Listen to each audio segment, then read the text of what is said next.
the Zen coffee. We're just in very different parts of the world and of our day right now. That's right. I had another like 12. It's like I'm always working on stuff I should eat at noon, but then I'm like working on other stuff, and then 12:50 comes, and I'm like, oh shit. And then Hello, guys. What up, Alex? Alex? What's up? Okay, you hear me now. Yeah, we're good. I just brought you up. How's your database doing?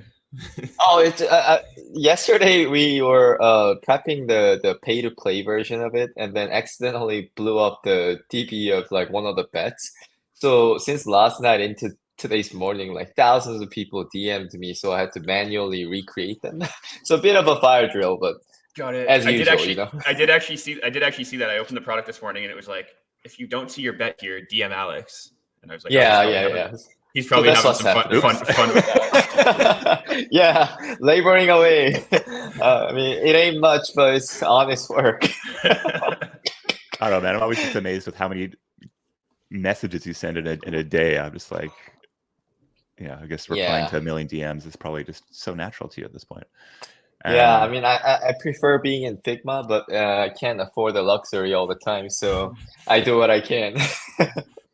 I respect it. All right, well, we're ready to get going. Peace, why don't you kick us off? We'll get into an intro, and then we can dive in with you, Alex. Mm-hmm.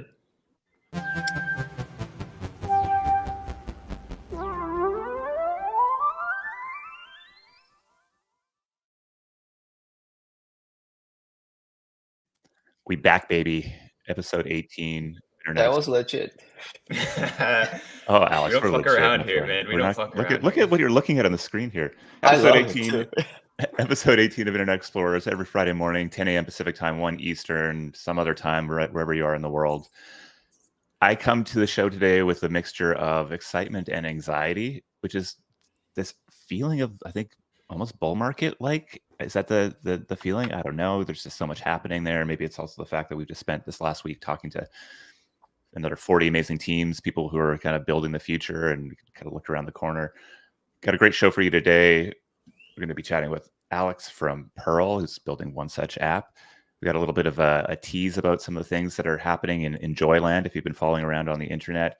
And then Josh has curated an absurd list of, I don't even know where we're going to go with it. There's just like each of those are rabbit holes in and of themselves. If you're hanging out on LinkedIn, to our one person who's on LinkedIn, come hang out at live.seedclub.xyz. Same if you're on Twitter. You can mint some NFTs. You can comment and see the ridiculousness in the chat. We got LDF in the chat. We got Lucas in the chat. We got Rekka in the chat. We got people out at Denver who are tuning in here. We'd love to see it. Peace. How we doing, man? Insanely good. Josh's topics today got me fired up. I found myself forming opinions all week, and I don't know if it's euphoria or anxiety, but it rocks. I was really hoping I was going to catch you with a mid-mouthful of salmon and green beans, but we didn't do it. How are we doing, Josh? You're surfing and sitting for 10 hours a day in a chair, and you're surviving? My back is in the weirdest state it's ever been in, but we're energized. Yeah, we're good.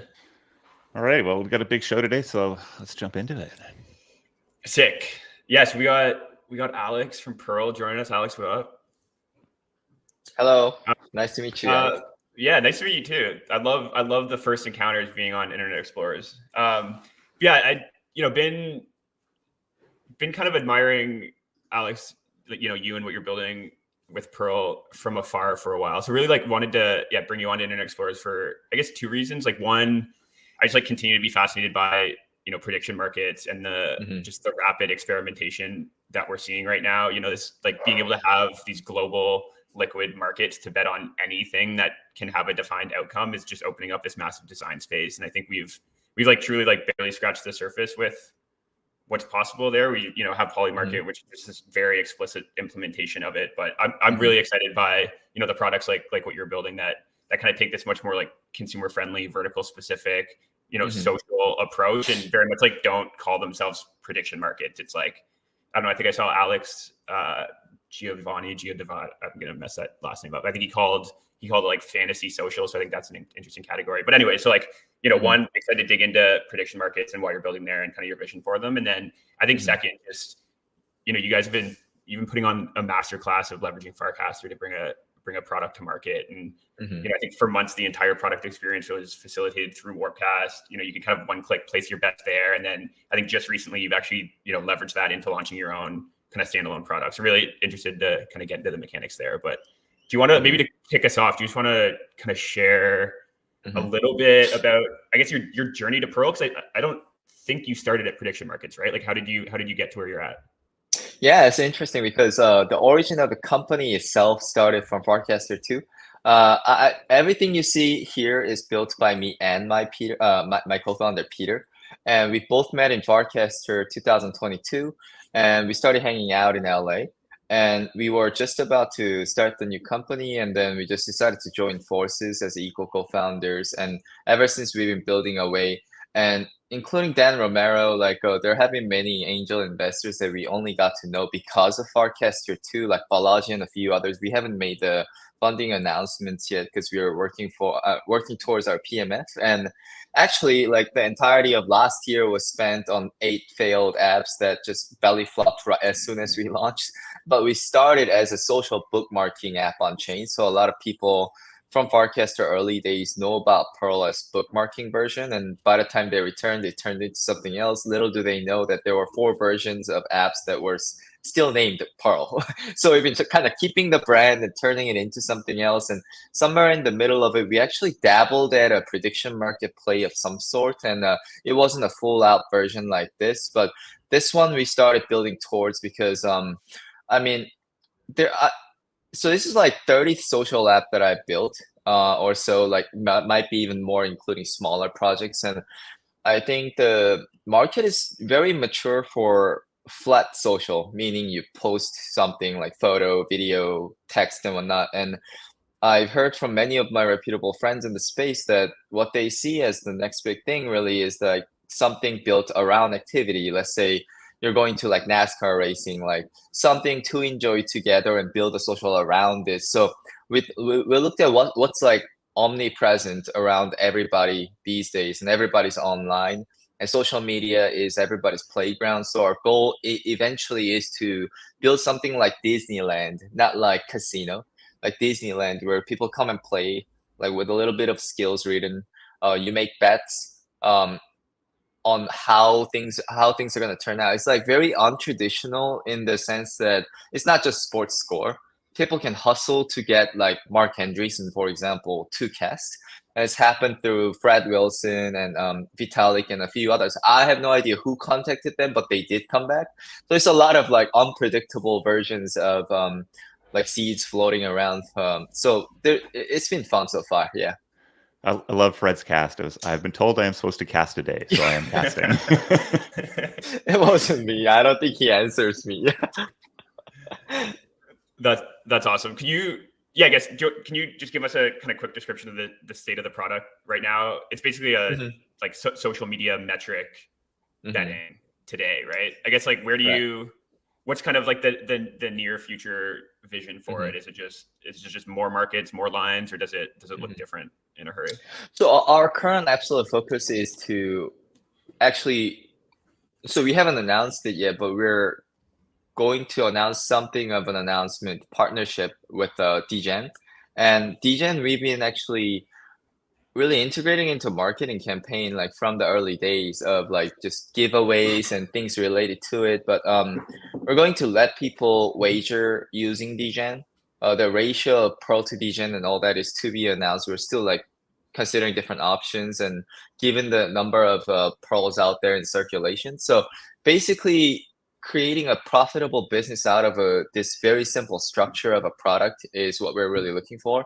I think once we achieve that, there's a sky's the limit on what kind of games we can provide and going wider when experimenting harder with lines and whatnot. So that's where we're at, just making it a profitable venture. Got it. Cool. And it's the business model, just a transaction fee on bets placed? Yes. I mean, that's what we're thinking, but it's subject to change an hour later too, because it's just 2 people talking. So I have a pretty high degree of confidence that that's going to work for you. I think the interesting thing here is, we look at a lot of early stage companies, projects, founders, and I think the fact that you've launched, I mean, you said at least 4 apps as Pearls, but probably closer to 30, consumer experiments up into building this point, I think is a thing that we see very consistently across teams, right? So there's this like really unique challenge I think a lot of investors have at looking in this space, because very likely the thing that you're looking at when the pitch deck is created is often not the thing that ultimately gets product market fit. But I'm curious, do you sort of see like the crypto landscape or sort of building and the infrastructure that exists here uniquely enabling that sort of experimentation in a way? Is it easier or more profitable, more effective to be building in this space? Or do you, my sense is that there's something a little bit different here that allows you to kind of be more iterative as you build towards PMF. Oh, you mean building on Farcaster? I mean, just the open stack of sort of crypto generally.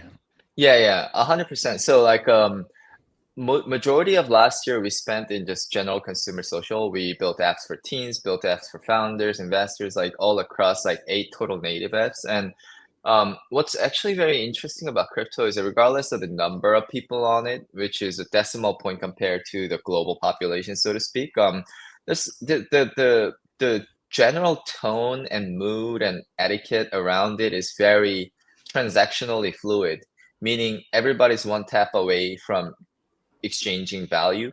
By value, I mean NFTs and like coins and whatever it may be. Your wallet is always like handy as a default component of being on here, right? So that makes it just very interesting from the way we can twist it into business models, or even like just impulsive purchase on the go with something. And like the whole genre of this game itself is meant to be more fun than just serious like money maker. So I've been emphasizing that from the very beginning of it. Like for example, I dropped a lot of practice NFTs called like Cheese or Pearl Museums, and they don't offer any utility. They're just like out there to be just experimented upon. And even though I communicate that very clearly, people still mint it, right? So for example, from those like very experimental NFT drops that I've done, like without spending much time, generated around $24,000 for us to actually like purchase some more degen to ready our orchards ahead of a treasury ahead of the game. So we're definitely a beneficiary of the whole ecosystem molding together, and glad to be at the center of it, really. So there was this great post I think D from Zora put up around how to be a creative on chain, and I think that the top line was "Don't be precious." And I think that sort of really describes a lot of what you're running at here. And I mean, yeah. How do you think about sort of this? I guess the tension between trying to put a really consistent, clear message and like reason for being around your product out in the world, while that also being in a space where you can continue to sort of experiment and not be precious about putting out different types of tokens, NFTs, gameplays, etc. I'm totally not precious, as in like I'm much closer to the degen culture. Like I just because when I was a first-time founder, I wanted to make the world a better place, good ethos, and make people feel precious and whatnot. But honestly, like in practice, that is such a recipe for belly flop in most cases that I'm honest about the fact that like we don't know what's gonna work. So the only way to know is like place it in front of people and observe them actually interacting. And in the midst of such phase is when true like vision or delusion actually gets to you. And that's the phase we're trying to really kindle up every time we launch something. But we're always honest that like we don't know what's gonna happen. We don't know what's gonna win, but we do know what's gonna lose, at least internally. So we've been very decisive about the way we go about it. Yeah, very sick. Can you talk a bit about how you oh, go ahead, Vuse. Sorry, can I play more than one hand here? Do I get to split my UPI? Oh, actually, you can only wager once per game. Okay, good to know. Yeah. Can't hedge my bets here. All right, I'm taking my UPI seriously. I'm trying to get this moon bag, man. He's going deep on research. He's like, right. I'm like, what's going on with Mark Andreessen on Farcaster anyway? Right. It's not looking good, guys. And I've been doing this series of like welcoming back like these speakers who aren't as active on it, and like I have no way to contact like Vitalik. Like I can DM him or something, but he's not gonna be influenced. So that the hustle and the the unexpected outcome that can be wagered by people just so unpredictable that it makes the game more fun and interactive. Is this someone being funny here? Like, how come it's a half cast? Like, can you just not pick 0? Well, it Yeah, has to be right, binary. so- you would go. So in the daily fantasy sports world, which my co-founder is much more savvy with, that's the norm. So at first we were doing whole numbers, but then by having 0.5 as the borderline, it can be that it's basically saying that like, will Mark Andreessen post tomorrow or not, right? But if it's like, if the line is 0, then there's no like negative cast, right? And then if the line is 1, it has to be like 2 rather than 1. So the point is like the outcome can be a bit more sharply presented as interesting. options. I just love that Yeah. Peace has never gone into the degeneracy of sports betting at Never. all. No, I had no idea. March Madness is coming up, so maybe we can bring you into Right. that. You can get some lines up for you. You can make some calls. I feel like you'd be strangely good at it because of the lack of knowledge you have on the whole space. He would certainly be better than me. Yeah, I don't know. We'll see. Maybe I'll get some beginner's luck. I'm gonna start here with some good old social betting. I'm gonna bet half the farm. Mm-hmm. Good I'm stuff. trying to stay in this. I'll be back tomorrow. We'll see. Yeah. So there's another game launching later today. It's gonna be a versus between 2 VC funds. So we like pitting the brands between against each other too. So we've done like MetaMask versus Rainbow, or like founders of them and whatnot. So more to come, really. That's cool. Yeah, Alex, can you talk about how you use Farcaster to bring this product to market? Because I think I was scrolling through some of your old kind of like early markets that you would just execute entirely on Farcaster, and you had like 30,000 people participating in that, which is like insane when you look at, I don't know, Polymarket, like hundreds of people participate in most. So I think like the distribution, like attention you're able to get by doing that, I think is super interesting. Yeah. And also very interested in like how you're thinking about now tapping into that like distribution you have and pulling them into a standalone product. So maybe just riff on that for a minute. Right. So the way me and Peter work together is, as soon as we decide on something, as he starts the first line of code, I start marketing, right? As in like I created a channel on WordCast, and the channel served as the waitlist that is publicly growing, because the channel is not a siloed group chat, right? So it just keeps spreading as people post on it.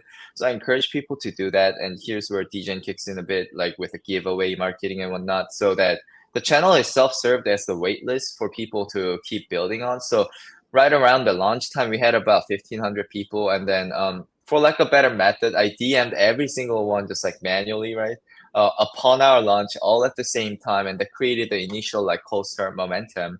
And because that's around the time where Frame app actually happened, because we were actually building a native app at first, and then as soon as Frame happened, it was just like really simple to build it in like 48 hours, right? So we dropped it right away and started having that as the main product. But as for the custom bets and the deposit withdrawal and these complicated flows in the future, needed a web app of some kind. And also frame apps are like anchorless, right? So we needed something to do like live counts and leaderboard and all these things a bit more robustly. So we created a web app to attach to it. And to overcome the limitation of the frame apps being a fleeting glory moment in the feed, we actually encourage people to just turn on notification on @Pearl account. So we basically cobbled together different aspects of Farcaster into one cohesive flywheel, where a user starting their journey from joining to a user actually inviting another person was all very intentionally structured and streamlined. And it's been amazing at like launching something, because imagine Notion, right? You can do a lot of small things, like even though not as good as others, like, but all in one is like a huge advantage, right? So for Farcaster, having a landing page, having like a softcore version of your product, which is Frames app, which has become our like experimentation product stack fully for crypto native products. So I think all of these stacked together create a very compelling case for builders, where you build your audience, market it to them, and let out a soft version of the product, and then funnel them to the fuller version of the product. So that's a flywheel we intend to keep repeating going forward. I'm curious. I mean, the meta in Farcaster right now is transactions. People are excited about that, and I think the spec has been iterated on over the last little while. I'm curious what that unlocks for you as you're building Pearl. Oh, what was the transactions within Warpcast? The new spec that they're working on. Does that unlock new things for you, or how are you planning? 100%. Yeah, I liken it to back in the days when Apple Pay and Stripe and all this seamless one-touch payout was a thing. People just transacted less.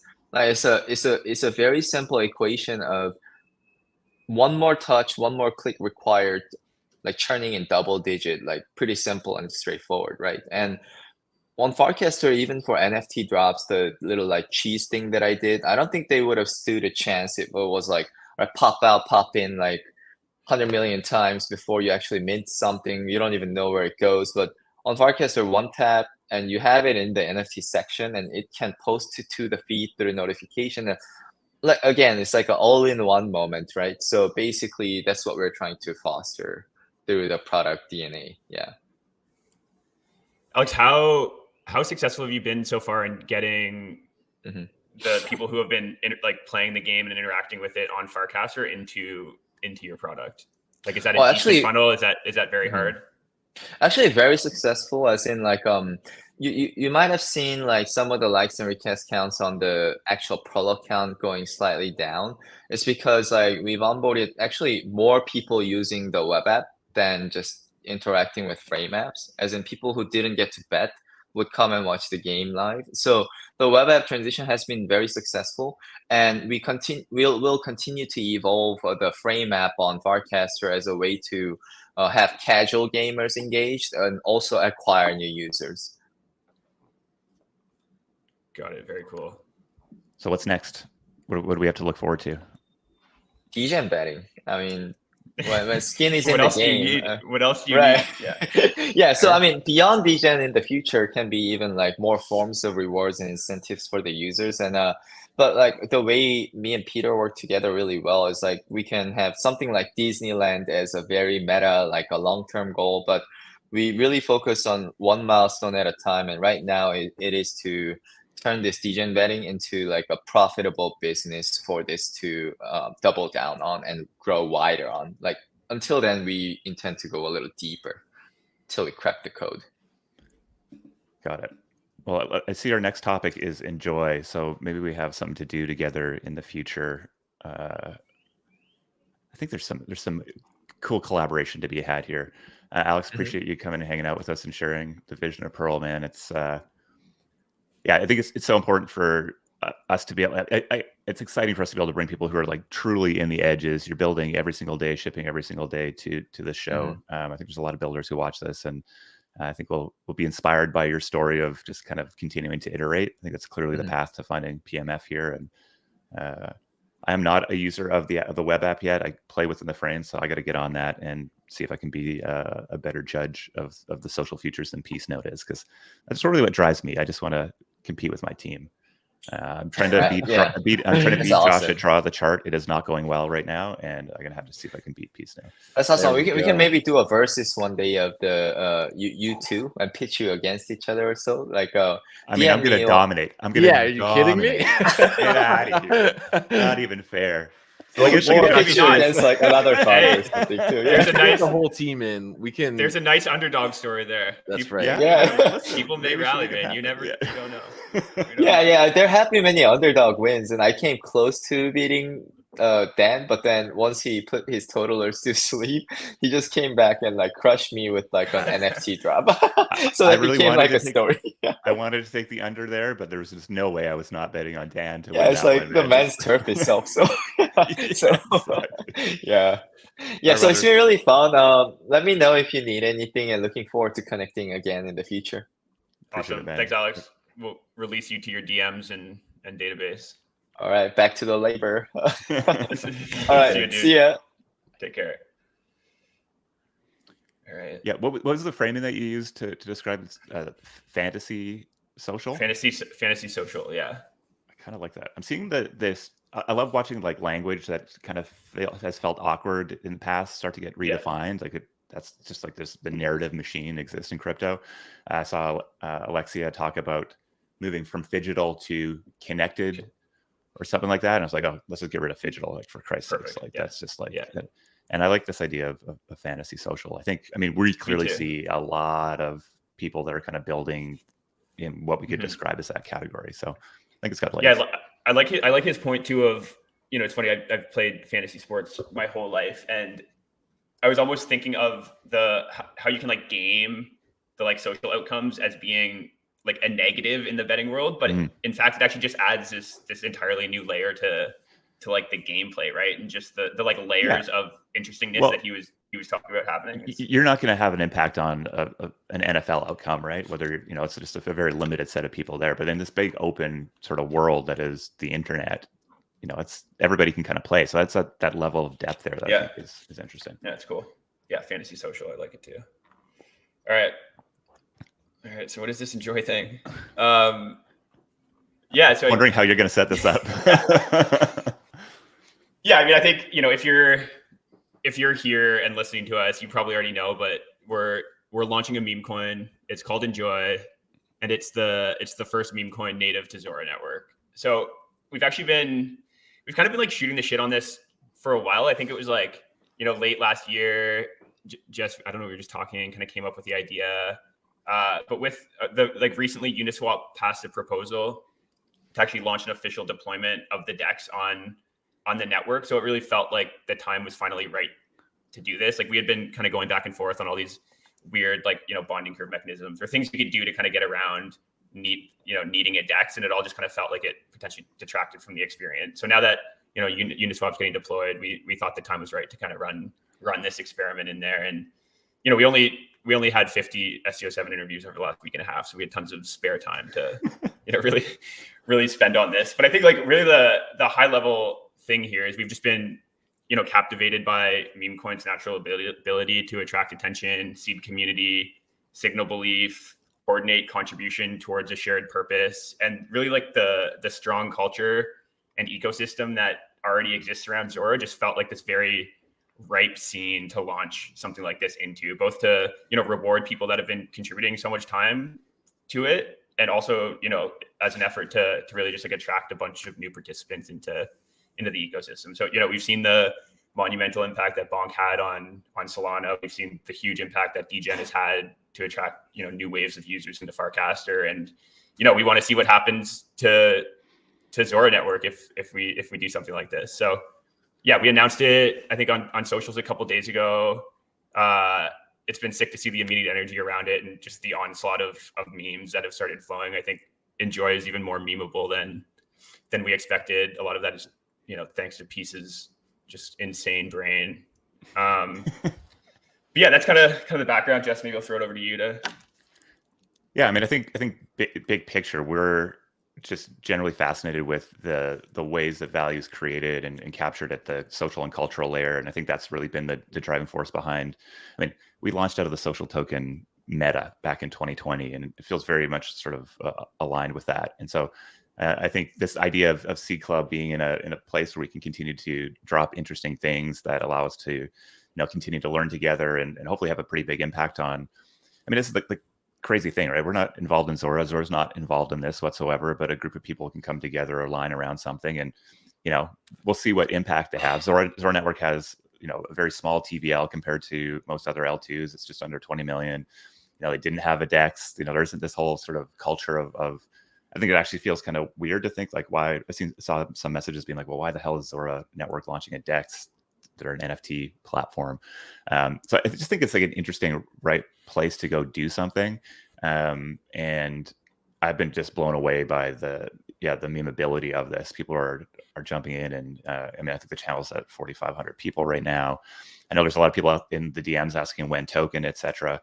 I think as we sort of dove into it, we realized that the data around Zora is actually a really big challenge to get. So we're just taking a little bit more time to get that part right. It's very, very close. So I think we're aiming to have something out early next week for those of you that are waiting. I love the messages being like, can I go to bed now? Can I go to bed now? Are you launching it soon? The high level, just so people kind of can wrap their heads around the intention here, is to do sort of a multi-stage airdrop. I think what we saw with DGen was really powerful. This idea of how do you go get an early group of people in and then have them involved in the continuous sort of distribution of tokens for some period of time. We're really eager to put the initial sort of airdrop in the hands of people who are, have been active on Zora as creators and as collectors. I think defining that is sort of the work that we're continuing to do right now. But really, I think the goal is to see how do we create some flywheels here that actually really start to, reward creativity and creation and doing those things on chain. I just love the idea of enjoy. Like, you might see some of the responses to people asking one token or asking for more details on things, and the responses from the account are just enjoy. So I know, PC, you have a great line around what enjoy is for. I don't know if you want to riff on that. I don't know either. It comes and goes, but the basic premise is just about the blitz of information that you get online and the way it feels when a million things are happening that you don't understand, and that combination of euphoria and anxiety, and actually it's just a fun mantra to be an enjoyer. Price goes up, you can enjoy. Price goes down, you can enjoy, and do things that are safe for you, but don't be here for any other reason than to just enjoy it and be with something new. There you go. And something old, maybe. Like, this is so calming. Like, this Uniswap front end. This is because like V2 life. Yeah, and this logo, even, like, there's no way they don't use that anymore, do they? No, it's all smooth and they made it safer or something. I've never heard a UniV2 pool in a nascent network be described as safe, but actually, I guess that is. Uniswap feels safe. It does. It's relative to everything else that's out there. Also, this feature, I'm sorry, I just have to share this. This is crazy. I don't know if you've seen this before, but this is awesome. This token list feature, has this been around? Oh, yeah. Dude, yeah. I got to make some lists. That's just a cool thing to share. Like, you just choose. It's a way for them to keep people somewhat safe, or at least like curate tokens that they expect people to transact with. And if you put one in that they don't recognize, just they drop a warning saying, like, this is an unrecognized token. Are you sure you want to be doing what you're doing? I'm like, yes, that's exactly what I want. I want the unrecognized tokens. But can I send the list of tokens to a buddy? I don't know. Oh, I don't think so. I think there's some way to import it. So yeah, I think you can. Oh, add a list. Oh, okay. Yeah, that's what I'm saying. I'm like, I don't know. Fun. Anyway. I'll browse some lists. Fun idea. Also, roll being that was weird. One of the two default options. That's why I think it's like, is this just like a leftover code thing? Yeah, compound and roll. Select roll and see what happens. Good question. Ooh, there are no tokens. Not looking good. Okay. There are no tokens left in this list. Can you select browse, go down to whatever. That's okay. We don't need to get locked. Oh yeah, browse lists. So there you go. Yeah. Oh, cool. Yeah. Look at us rediscovering UniV2 I know. and Uniswap. It's that part of the cycle. So yeah, I guess the TLDR on enjoy, like, for right now, just enjoy. Keep those memes coming. We love all of you who are posting those things.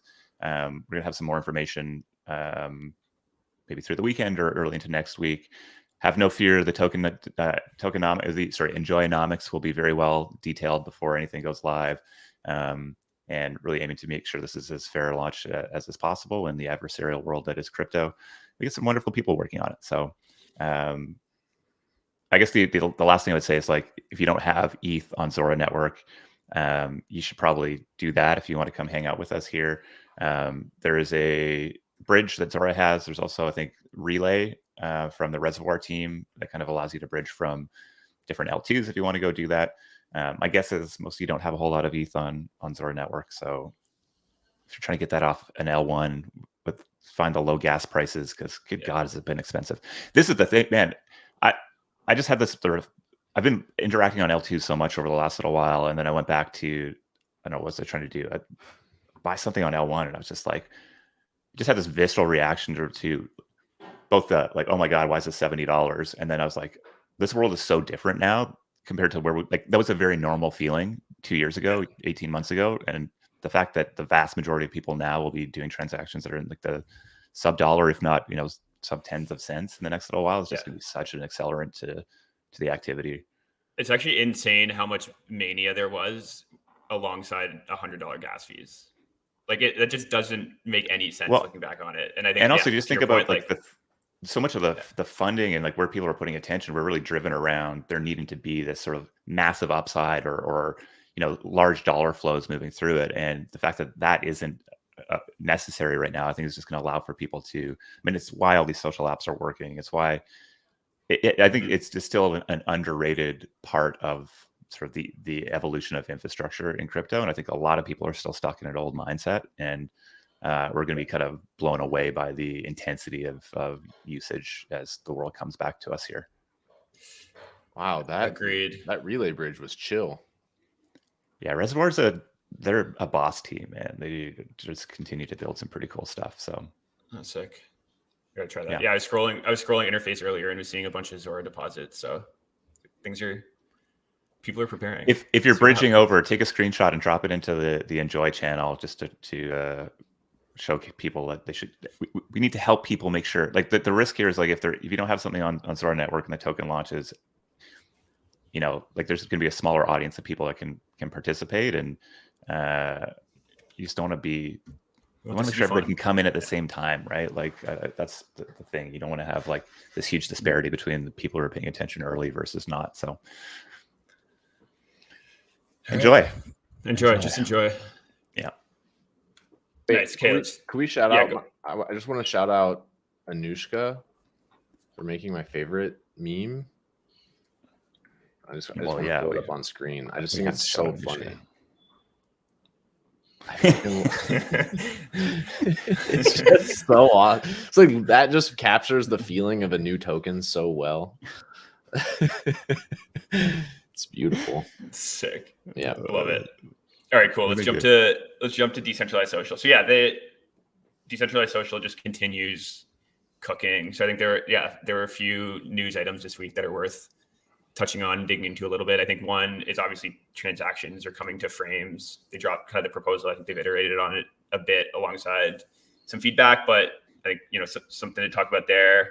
Also, I think this was maybe end of last week, but Solana address verifications are now live, which is very sick.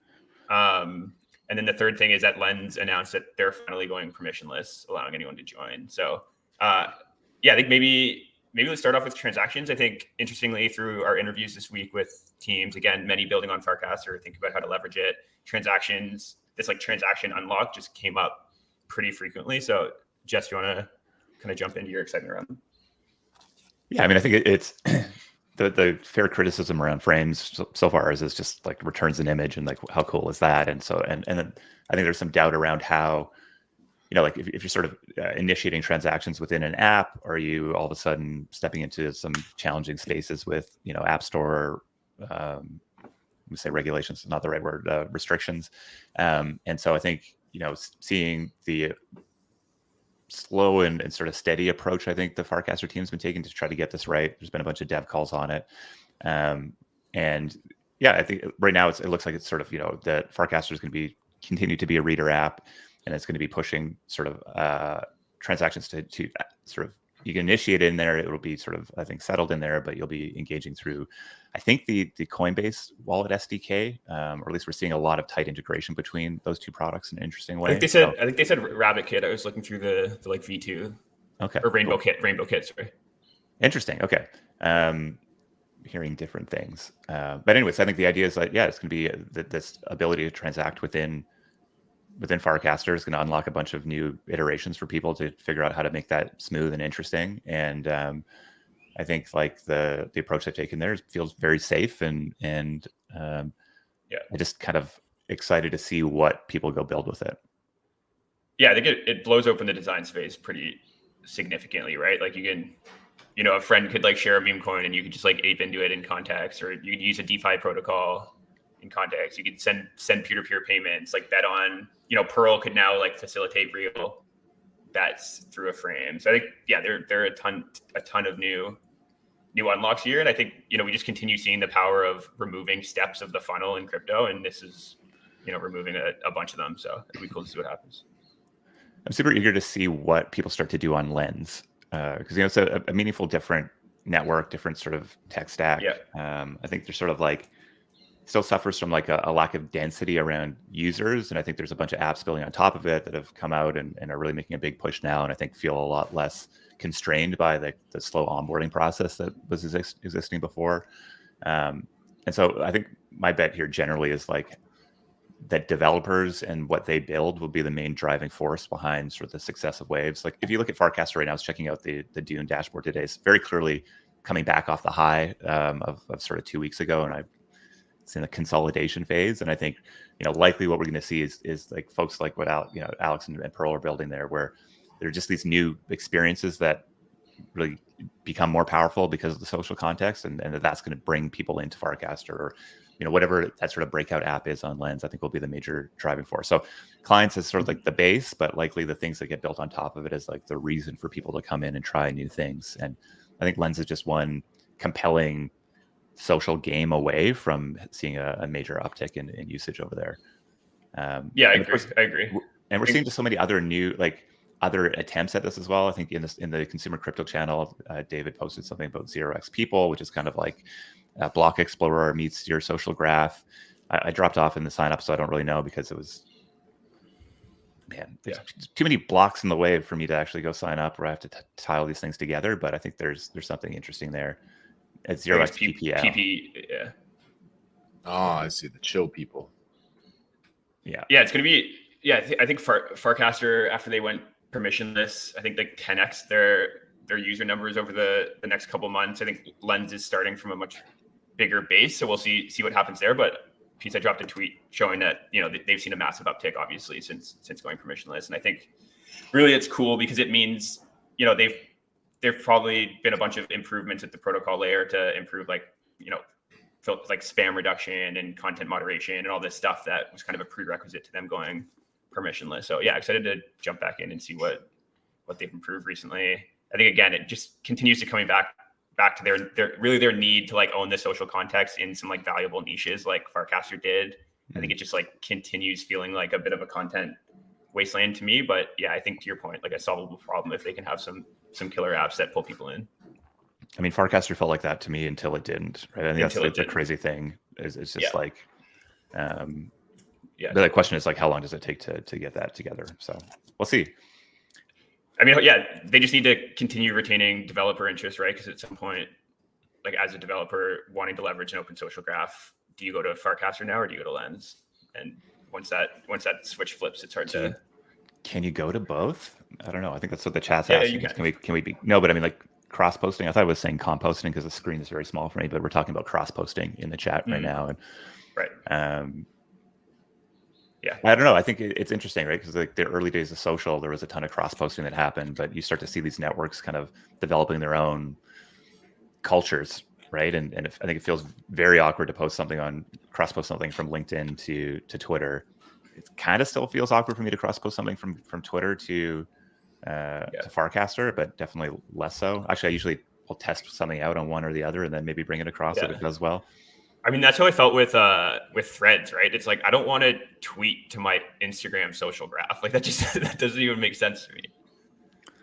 It's interesting. I think one other point here is just Dan was on Moment is Zen this week, and they did a pretty deep dive into like the past, present, and future of Farcaster. And it's just if you're interested in decentralized social and the state of the space and where it's going, I think it's well worth listening to.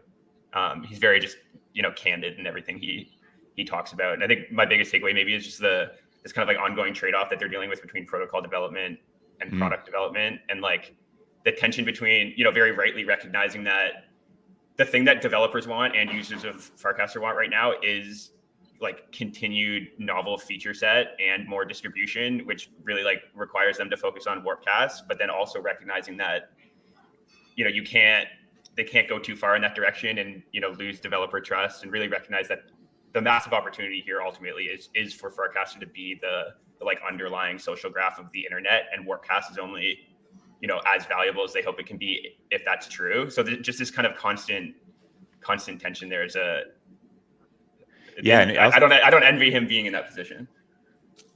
Yeah, I mean, I think they're pretty good at making those calls so far. I think that they also have this culture of really building a really small and very effective team. I don't think they're definitely not over 20 people right now. I think it's full time. I think they're like, feel like it's 12 people or something. 13. Yeah. And so thinking about how that scales is going to be interesting to see as well, because that's sort of like a phase of a lot of crypto companies that start to get a lot of traction and excitement. They start to bring in, you know, these much more bureaucratic or more, I guess, traditional tech type of cultures into it. And I think you see Dan really trying to set the cultural tone to be something different than that. And I guess the question is, like, does scale and growth ultimately necessitate a change there, or can it be good? So I think there's going to be like a reflection point on culture and business building here as this company continues to build out. That's going to be interesting to look back on.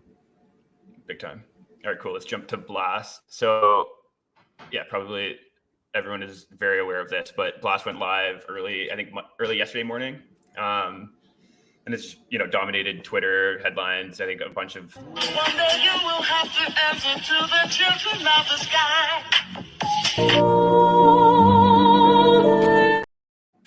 Sorry, that's the Blast users. We hadn't had one of those. We hadn't had one of those in a while, Peace. Thank you for that. So sorry.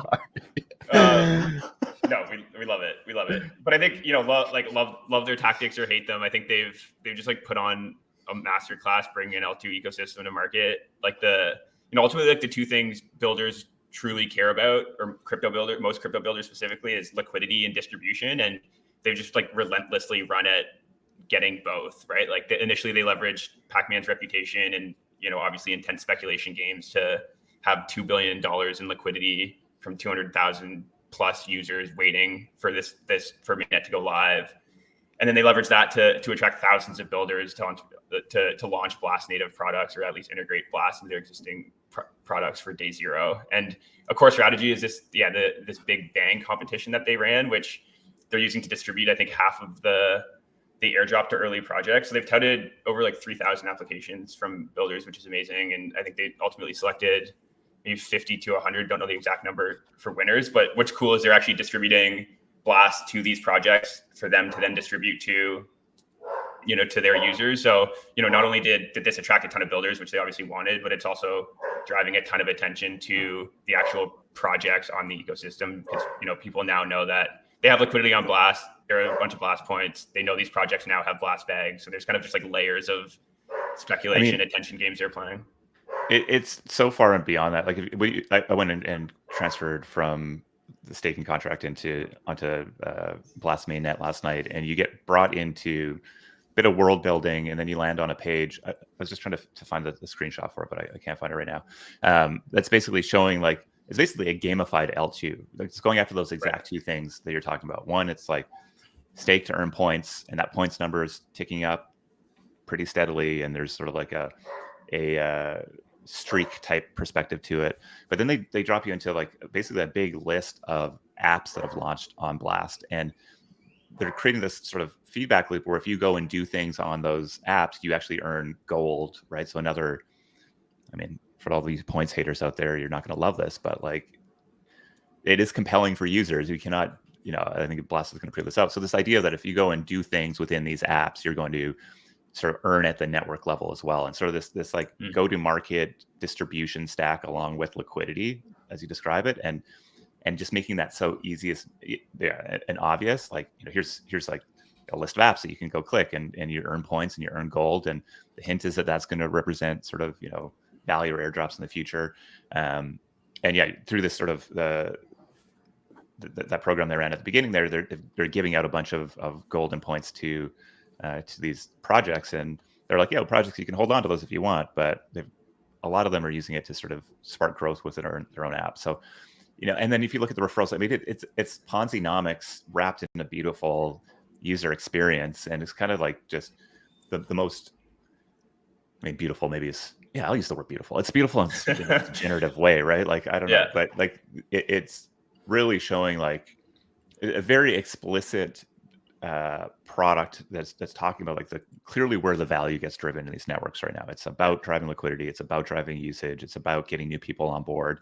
I think a lot of products kind of like maybe have a reticence to step into that. It feels kind of, I don't know, dirty to a degree, or maybe it's not ideologically aligned, but I think the world's just been blown open with this because momentum and proof points and people actually doing things are going to prove that out. And, from what we're hearing and when we talk to a number of teams, like the last 6 months ago was not remotely on the radar of a network to go launch on. And right now it's very much a thing that I think we have a number of projects that are launching on already and many are supporting. And, it's going to be one to watch for many reasons.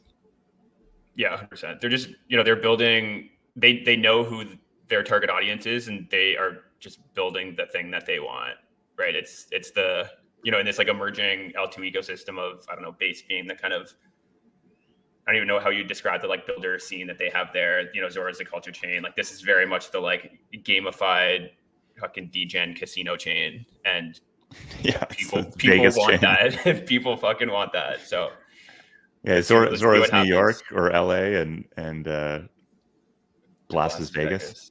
Yeah, that seems right. Somebody should do a whole like what chain is what city thing. They probably have. It probably exists. Like what's Base? Base is San Francisco. Base feels very San Francisco to me. It's gotta be. Optimism is maybe like, I don't know. It's kind of got a Seattle vibe to it. I'm gonna say Seattle. That's funny. Yeah. I don't know. Drop your chains as cities ideas in the chat. Yeah, let's jump on. So this one, I like this tweet by Roble that he's talking about modern software companies.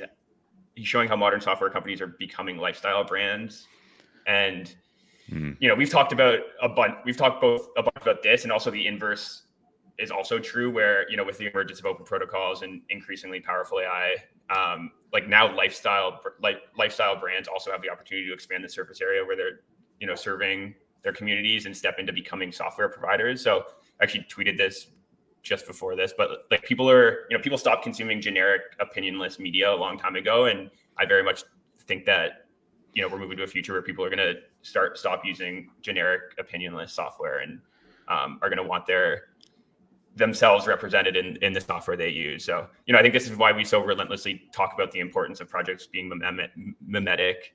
It's why our slogan at Seed Club is build something people want to be a part of. And ultimately, it's like really why we're so excited about consumer going forward and why we think there's such an expansive opportunity here.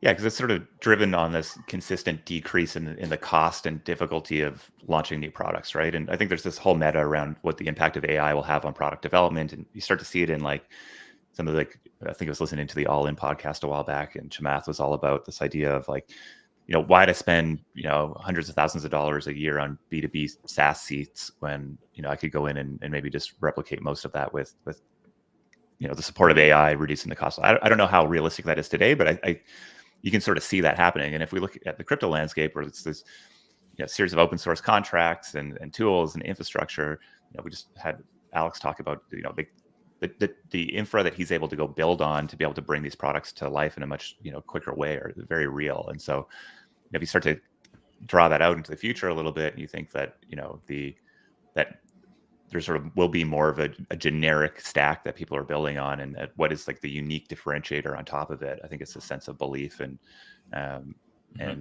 brand and lifestyle. And Roble's been around for a while. I think what's he doing now? He was Shopify guy.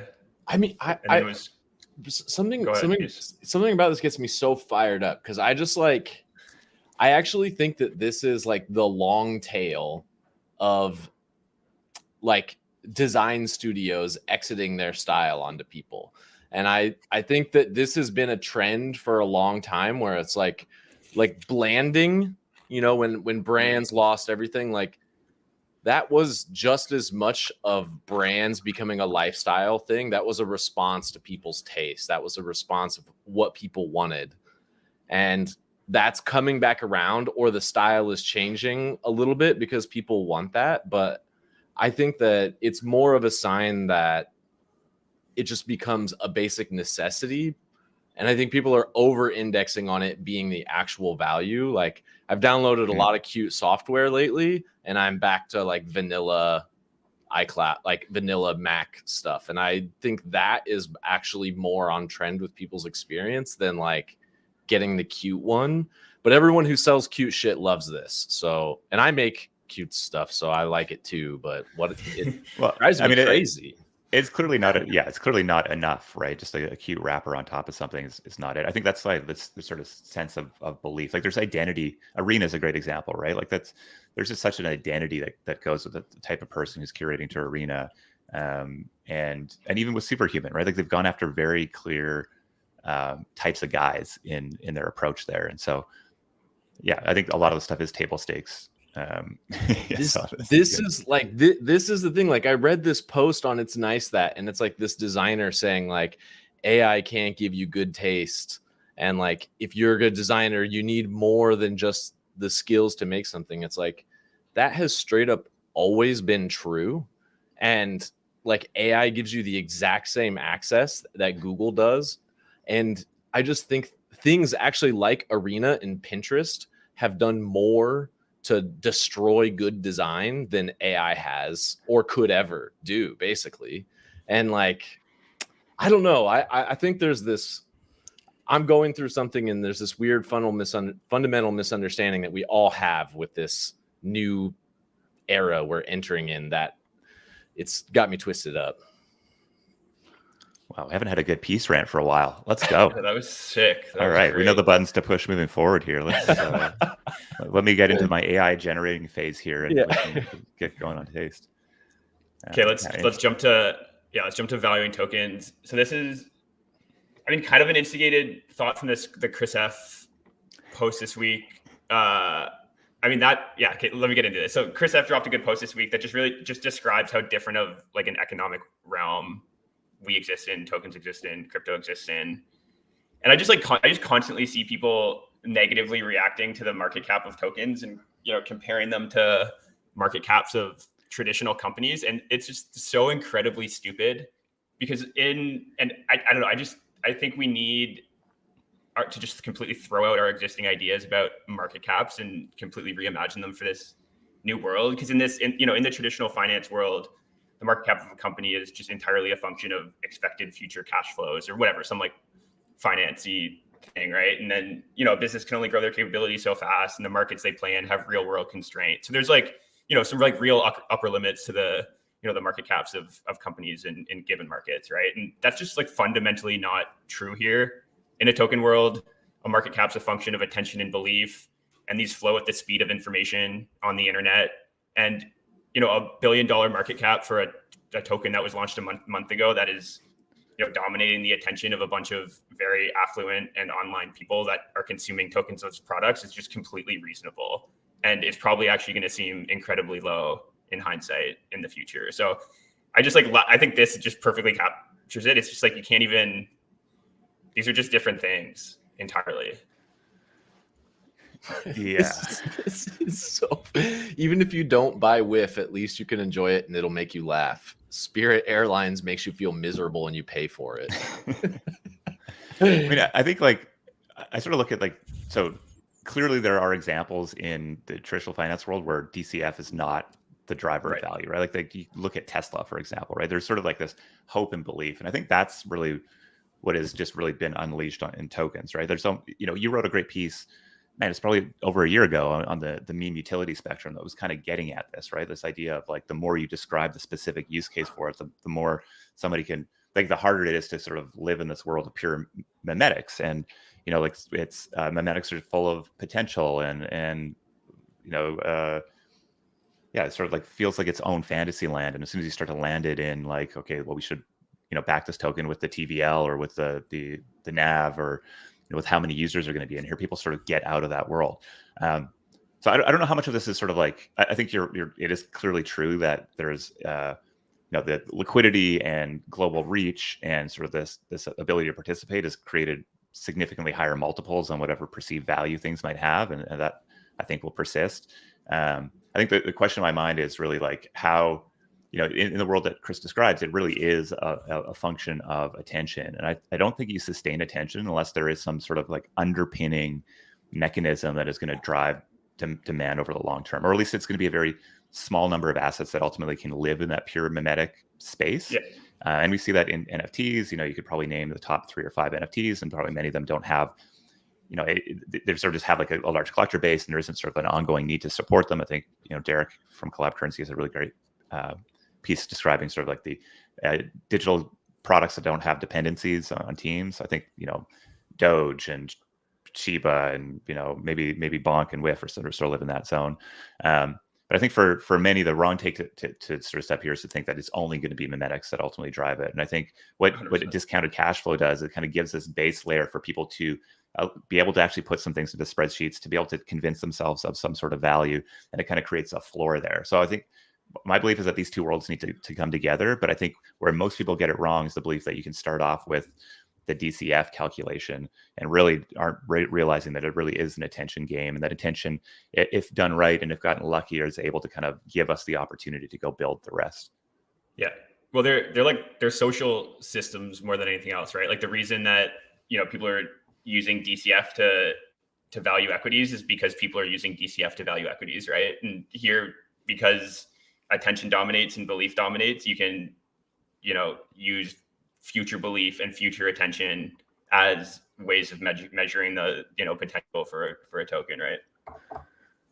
Yeah, it'd be interesting to think about what that measure could be, because I think if I was going to go set and forget, if I'm going to put $1 million into something and set and forget, in crypto, that's maybe Bitcoin and Ethereum. I'm not sure if I'm going much further down below that, but there's probably like 100 companies that I would very happily own $1 million in and have a high degree of trust in their ability to kind of continue to print money over the long term. So, but I think you're right. The core idea of like, these are very different things people are going after, and you don't want to mid-curve it, and mid-curving it is trying to compare it to Spirit Airlines. Yeah.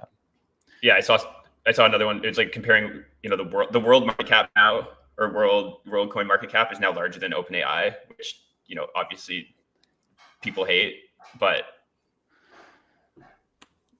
what you're going to do. Yeah. Welcome to, the answer is just enjoy. Just enjoy it. Just enjoy. Yeah. Just enjoy. End show. Yeah. Go ahead. Give me one lightning round, and then we can. Okay. Yeah. Peace. Pull up the Finny one. Oh, damn. There was a Racer tweet that was really good, but yeah, I guess we'll miss it. You got to screenshot the Racer. You got to screenshot Racer tweets. Yeah.